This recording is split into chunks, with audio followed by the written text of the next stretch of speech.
आज हम इजराइल और हमास के बीच जारी युद्ध से निकले हर सवाल का जवाब देंगे। 7 अक्टूबर से लेकर 6 नवंबर तक यानी युद्ध के पहले दिन से लेकर 30वें दिन तक बड़ी तारीखें कौन सी रहीं, आपको विशाल बताएंगे। हाँ, मैं आपके साथ अपने अनुभव साझा करूंगा और वो तस्वीरें भी दिखाऊंगा जो साबित करती हैं कि जंग का मैदान कितना खतरनाक, अनिश्चित और क्रूर होता है। और मैं आपको बताऊंगा कि क्या वाकई ये युद्ध अपने अंत से पहले आधुनिक इतिहास का सबसे नया अध्याय लिखेगा। मैं आपको उन जगहों पर लेकर चलूंगा जहां पहुंचकर मुझे लगा कि युद्ध की जड़ें उससे कहीं गहरी हैं, जितना हम और आप किताबों या फिल्मों के जरिए समझते हैं। और मैं आपको उन देशों के बारे में भी बताऊंगा जो रणभूमि से दूर होकर भी पूरे युद्ध को विश्व युद्ध में तब्दील कर सकते हैं। 10 दिशाओं से हमास पर हमला।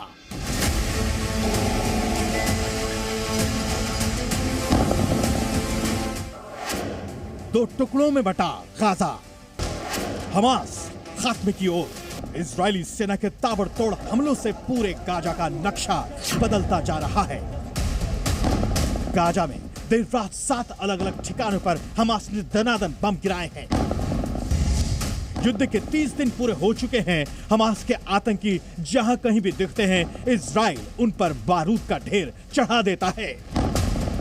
हमास भी इजराइल पर छिपते छिपाते बम गिराने की नाकाम कोशिश कर रहा है।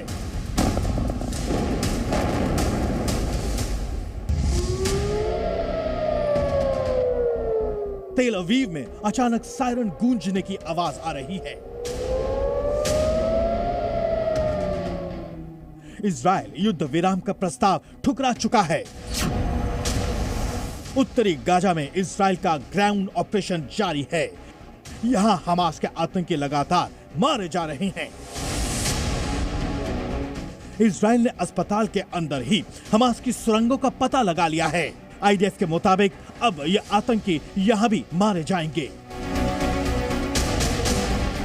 इस बीच रविवार से अब तक 3 रिफ्यूजी कैंपों पर हमला हुआ है। हमास का सबसे बड़ा हमदर्द बना पाकिस्तान अपने नेताओं के साथ कतर में पहुंचा है। आतंकी संगठन हमास के समर्थन का ऐलान करते हुए जमीयत उलेमाए इस्लाम फजल का नेता मौलाना फजलुर रहमान ने हमास चीफ इस्माइल हानिया से मुलाकात भी की है। फजलुर रहमान ने मुस्लिम देशों को एकजुट होने की अपील की है। मौलाना ने कहा है कि अपनी जमीन की जंग ही नहीं लड़ रहे, बल्कि मुस्लिम देश के कर्तव्य को पूरा करते हुए अलग के आजादी के लिए लड़ाई लड़ रहे हैं।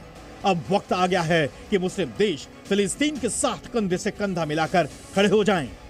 पाकिस्तान में हमास के समर्थन में प्रदर्शन भी हुआ है।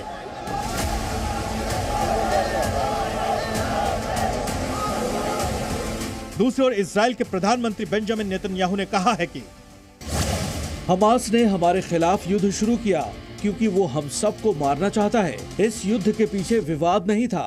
दरअसल हमास गलत था, इसीलिए उसे खत्म किया जाएगा। हम मिलकर जीतेंगे। गाजा में इजरायली सेना अंदर की ओर लगातार बढ़ती जा रही है। इजरायली सेना के मुताबिक अब गाजा के 2 हिस्से हो चुके हैं, इसलिए गाजा के लोगों को जल्द से जल्द गाजा खाली करने की अपील भी की जा रही है।